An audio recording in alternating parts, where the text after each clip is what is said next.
Hello again from my front porch. Literally, again, right here on my front porch. I've got a little pushback from some folks that say, "Hey, how come you're hardly ever on your front porch anymore?" It's because I'm hardly ever at my front porch anymore. So as much as I can, I'm trying to work in something here while I'm actually here. So this time I thought I would talk about the topic of habits. Because habits are something that we all have, good and bad. And in fact, I reference them in my structure on the job training topic, where I talk about how, there's this belief that we don't really have to train somebody to do a job. We just send them out to do it and, they'll figure it out. And then that cliche of practice makes perfect. Well, that's true if the practice itself is perfect, because perfect practice makes perfect. Bad practice makes bad habits, and bad habits become very, very tough to overcome, very, very tough to break. So, it's interesting how that's even a thing in my professional world. But what really struck me about it today was, for the first time, and I'm ashamed to say I don't know how long, I did my morning exercises this morning. Now, I was doing them every day, religiously, every day, and it's not like it's all that much. I do some crunches, I think it's still called bicycling, where your feet are in the air and you're doing some bicycling. Let's see, what else? Some push-ups. Some planking. I was thinking there was something else in there too. But anyway, even if it's just those things, that's still. I mean, it's you get the idea. It's several things, and the main benefit of those things was that it was kind of firming up my torso muscles, and it was helping me to stand up straight and keep my shoulders back, and to keep the tummy kind of from looking like it's expanding up, and keep it because Here's what I've noticed here recently. Even though the scale doesn't say that I've gained much weight, although it does say I've gained a little, and you got to address that too. But even though the scale doesn't say I've gained much weight, I think I look like I'm heavier, and the reason for that is because I slouch more, my shoulders are forward more, and the tummy area is less toned. It's flabby, and so I understand that if I get back into doing these exercises, then that will help me. That will help me be able to feel and look better. And so I'm trying to get back into doing those things. However, it's interesting how, like I said, I had been doing them regularly every morning, and it doesn't take all that long. I mean, we're talking 10 minutes maybe to do the exercise. So it's not like it's a huge imposition. But for whatever reason, I don't remember what it was, but for some reason, then I wasn't able to do them once or twice. And then it was impossible for me to get back into doing them. Even though mentally I kept knowing I got to get back into doing those, it was a habit that I broke just like that, and it was impossible to force myself back into. So today, I almost skipped it again. I started to rationalize and justify it in my mind. I was like, no, I am going to do this. I'm going to do them again. Now, it remains to be seen whether I remember doing it tomorrow. But I did them today, and I'm proud of myself for having done that. And honestly, I felt better after doing the exercises. But I also recognized how already out of shape with just those exercises that I was, because I was breathing a lot heavier, and I could feel the stiffness, the soreness from the muscles that I had worked. And so I'm like, yeah, buddy, you need to be doing these more. So I got to get back into that habit. But again, it's funny how habits are so hard to start. But once you start them, then by definition, it's a habit. You just do them habitually. You do them without thinking. They become a second nature thing. But if you break that habit, then it can be tough to get back into it, even though you know it's good for you. My friend Tara, she goes to the gym all the time. Very, very dedicated to doing that. But even she has said that if she misses a session or two for whatever reason, that she has to talk herself back into getting back into it too. Now, she's better. She doesn't take as big a gap from doing that as I have from the morning exercises.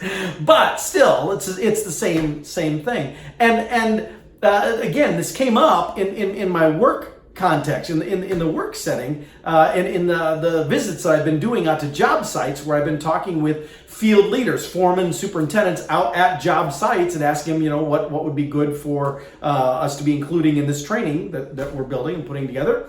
And what I find really interesting is how many of the things they say we should be addressing in a basic level class for a new field leader, how many of those things really are what I would classify more as a people skill, more of a not really a personality trait, but just a way that you treat people, a golden rule thing, if you will. Treat others the way you want to be treated, but really understanding that in order to get the best out of people, you need to treat them like you consider them the best. You understand they have room to grow, but that you guide them. You don't criticize them. You guide them and you show them how to do things. You don't just throw something at them and leave them to fend for themselves, and you communicate with them as a fellow human being, not as a subordinate that's there to be bossed around and yelled at and stuff. And if you have something you have to deal with them, that you pull them aside and talk to them one-on-one. You don't call them out and embarrass them in front of everybody and make an example out of them. All of these kind of things. Now, I say that, and most of you that are watching this, however many that is again too, but most of you watching this will be going, yeah, that all makes sense. That's how people. But it's interesting that those are the kind of things that keep being brought up as things that we should be teaching in our classes, which tells me, even though we think these are common sense habits, that they're not really habits, that they're not things people are doing.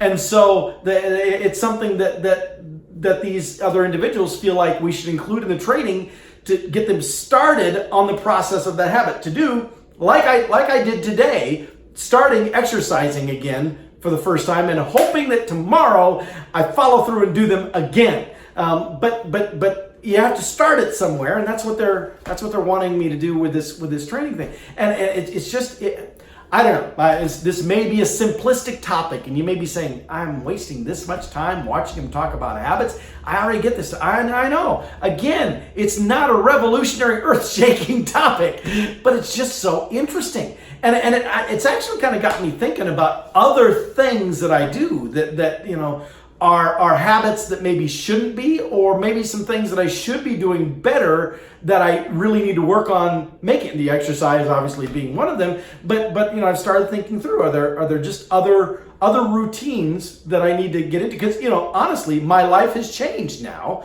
My life has altered. I can't operate under the same pattern of behavior that I did when my workplace was right here in Des Moines, and I just worked in Des Moines and came home and had all this time and did all this stuff. That's not my life now.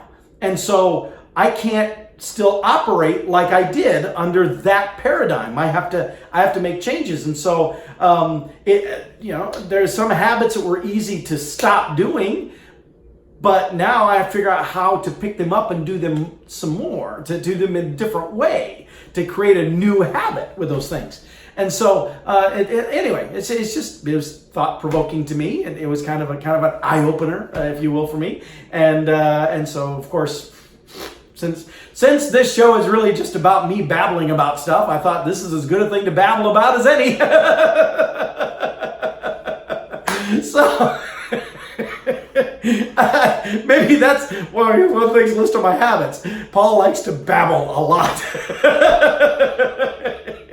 All right, anyway, I will see you all next time. Oh, tonight, if you're out and about, I'm going to post this right away on my Facebook page. if you're looking for something to do out and about in Des Moines tonight, Big Al's Barbecue down on Army Post Road here in Des Moines, 7 o'clock. The Vita Sisters are performing, and of course, if you've watched any of these episodes, you've seen that I absolutely adore the Vita Sisters. Bobby and Annalyn are great friends of mine. Their parents are absolutely wonderful. I feel like they've kind of adopted me into their family a bit, and you know, I'm very touched by that. They're all wonderful, top quality people, and so I'm looking forward to going down and seeing them tonight, and supporting them because I'm in town. I can do so, and so I'm going to go down and do that and enjoy some barbecue while I'm there too, because Big Al's Barbecue, it's actually pretty tasty, and it's owned by a guy who is Filipino, so that's why it's a really good connection. The whole Filipino crowd that I know, they're all going to descend on the place, you know, and it'll be a good time had by all.